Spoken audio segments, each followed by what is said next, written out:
Hello and welcome back to 5-Minute Tech Tips. This is Dave Casuto, SF Tech Training, and this is part 3 of our Photoshop project of how to create a banner. And you can see we have a lot of elements here, right? We have this shape that we drew, we used opacity, we brought in an image, we placed it and moved it around. We have text, we have this great background with a gradient. We copied this shape by cloning it and bringing it down here, and we also did a lot of character stuff that you will see is pretty important by bringing in the character panel, working with leading and tracking and the sizing and a few other character elements here. Now let's go to the next level of things here. Let's say decide, or my manager decides, my client decides, you know what, we need to make this a different size altogether. What do we do?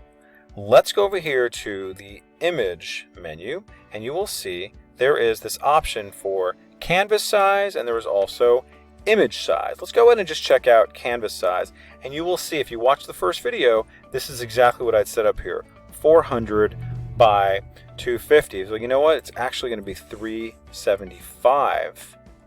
All right, I'm going to go ahead and click OK, and you're going to see here the new canvas size is smaller than the current canvas size. Some clipping will occur. Go ahead and click on proceed.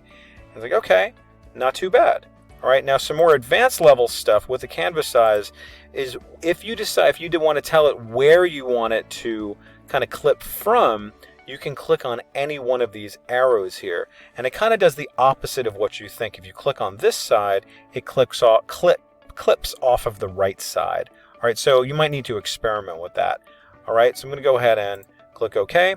You also may want to just change the image size. And there's some kind of overlapping with that, if you will, but you can see here, I do not want to work with inches. I want to work with pixels. And you can see, there it is.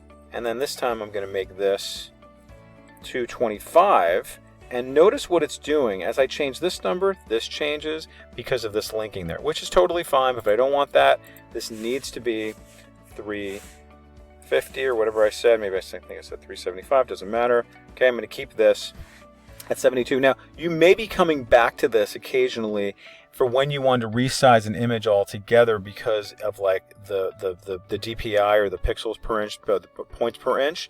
So you may want to do that, and there's a few other kind of more advanced options in here that you might want to explore. But I'm going to go ahead and click OK. All right, and then that shrinks the whole thing down. So you notice the difference? Everything shrinks all at once rather than some of it getting clipped off. All right, so hopefully that kind of makes sense to you. All right, now let me do a couple of things. I'm going to add on some elements to my type here. I'm going to keep my type as it is, but I'm going to put on some effects to it. And I'm going to either do a stroke or I'm going to do a drop shadow. Maybe I'll do a little bit of both. Let me just show you what a drop shadow looks like. Move my mouse over to here and you see, whoa, that doesn't look all that great because I need to play around with a number of different things here, right? Well, what's going on here? I need to play around with the opacity of it. I don't want it to be so dark, so you can notice what's happening with it. I want it to look more shadowy, so we can do that. Which direction is the shadow kind of coming from? The sun is up here, the shadow is cast over here. It's great. Then I can also play around with the spread and the distance. You'll see kind of like what happens with that. So if you want to kind of make it so it's just right on top of it, we can maybe do something like that so it doesn't really look like a shadow. Now, why is it doing all that kind of noise? It's because of the noise. I'm going to bring this down altogether so it looks a little bit more kind of like a shadow. So I really don't want to have any noise in here. So let's take a look at it without it.